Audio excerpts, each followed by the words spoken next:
E aí, bora resolver a questão 20 da FACISB? Vem comigo depois da vinheta.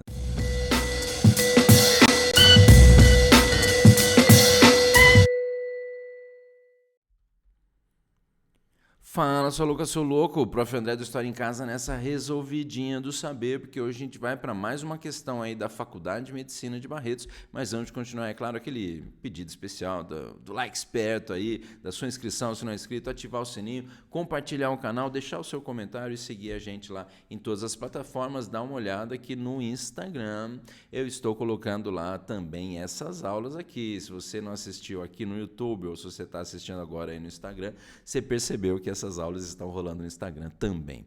Vamos para essa questão 20 aqui de história, né, do Brasil ali no contexto de expansão marítima, mas também de tráfico negreiro, já como a gente vai ver, mas está aí. Leia o excerto, né, que é o trecho da obra Esmeraldo de Cito Orbis, de Duarte Pacheco Pereira. Duarte Pacheco Pereira, governador do Forte Português de São Jorge da Mina, então Forte Português São Jorge da Mina, instalado na costa ocidental da África, no início do século XVI. Presença portuguesa lá, né, na costa ocidental da África, para que será, né? Além de estar dentro do contexto lá do périplo africano, né, da exploração Fico frio. Périplo africano, da exploração aí da costa ocidental africana, aí, né, associada justamente a esse contexto de uma busca de uma rota alternativa para as Índias, nós temos então essa presença aí também, né, associada não só a essa busca de rota alternativa, mas já o interesse aí da questão, possivelmente, do tráfico negreiro, né, da escravização aí de pretos africanos, né, dos escravizados africanos e, posteriormente, afrodescendentes, até envolvendo também a história do Brasil.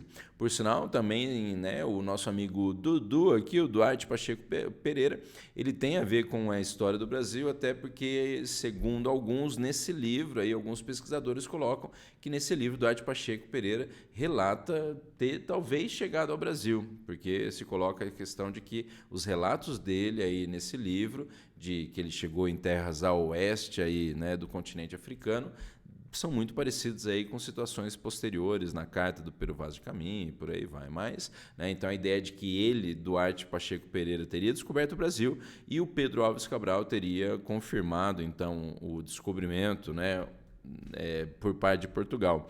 Até tem gente que prefere falar de achamento, né, do Brasil ao invés de descobrimento. Mas tá aí, o reino de Beni, no caso o reino de Benin, será de 80 léguas de comprido e 40 de largo, no território e tal. E o mais tempo faz guerra aos vizinhos, onde toma muitos cativos. Então, acho que dá a entender que há muito tempo faz guerra, né, aos vizinhos, às outras tribos, aos outros reinos, onde toma muitos cativos que nós compramos a 12, 15 manilhas de latão ou de cobre. Então, os prisioneiros de guerra do reino de Benin são comprados pelos portugueses, os cativos aí, né, já prisioneiros de guerra ou escravizados, são comprados pelos portugueses, que eles mais estimam, né, que eles querem lá as manilhas de latão de cobre.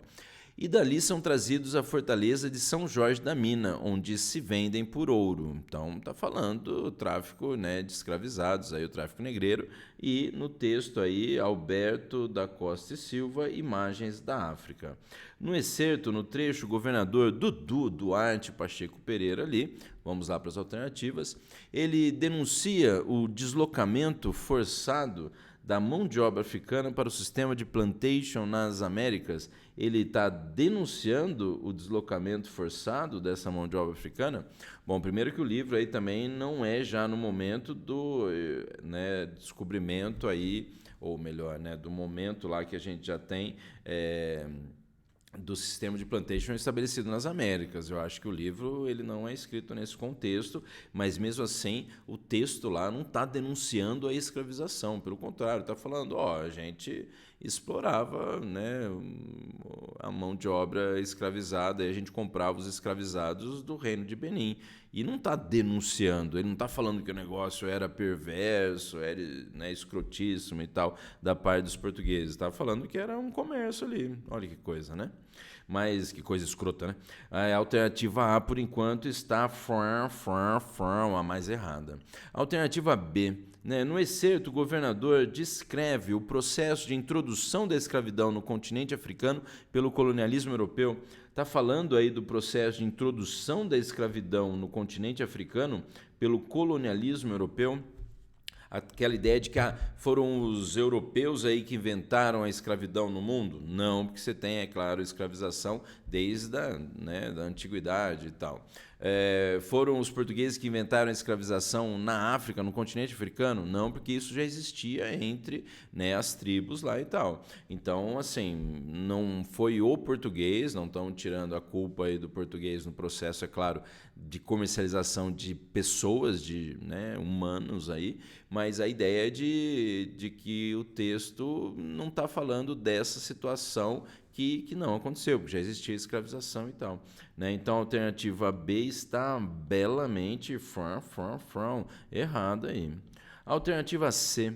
O excerto lá alude, faz referência, faz alusão à pouca importância comercial da África no quadro das navegações, pouca importância comercial da África no quadro das navegações oceânicas europeias.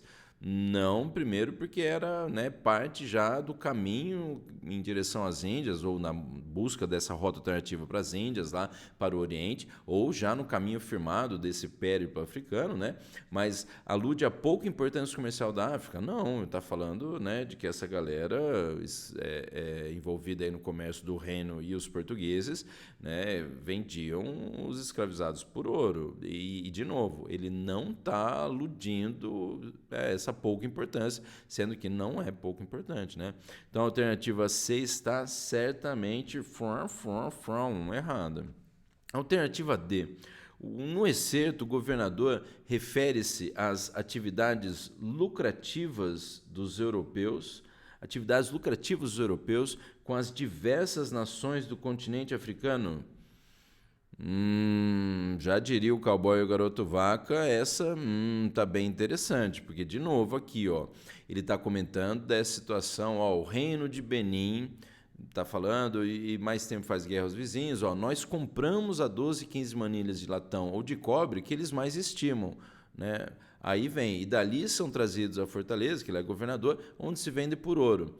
Não está falando aí, é claro, de outros reinos e tal, mas dá a entender aí que está se referindo a essas atividades lucrativas, porque, não sei também, se você troca gente por latão e cobre, e depois você vende essa gente ou você troca latão e cobre, na visão do português, troca latão e cobre por gente, e depois vende essa gente, essas pessoas, por ouro, eu acho que está sendo lucrativo. Não estou falando, é claro que a escravização era extremamente lucrativa para Portugal, mas eu acho que trocar latão, cobre, por um produto que depois lá você vai trocar por ouro, acho que está lucrativo. E não está falando aí de outras nações, mas no mínimo está falando de uma relação com uma nação aí do continente africano, um reino, Benin. Então a alternativa D está, segundo o cowboy e garoto vaca, muito interessante. Alternativa E. O excerto trecho aí, o governador menciona a formação de alianças das nações africanas contrárias ao capitalismo comercial das metrópoles. O texto falou em algum momento que as nações africanas estão se unindo contra essa escrotíssima exploração de comércio de pessoas na África. Isso está sendo em algum momento mencionado no texto? Não, e até que não existiu e tal. Portanto, a alternativa E está exatamente errada. E a alternativa correta é a alternativa D, de Dumbo, o elefante voador. Mas é isso aí, espero que você tenha gostado de mais essa resolução aí da FACISB para você, Faculdade de Medicina de Barretos, você que está se preparando, e se então organiza aí que ao longo da semana vão saindo mais resoluções aí, e essas questões aí do último vestibular, então, 2023 da FACISB. É isso aí, até a próxima resolução com o Prof. André do História em Casa. Até mais, falou, valeu!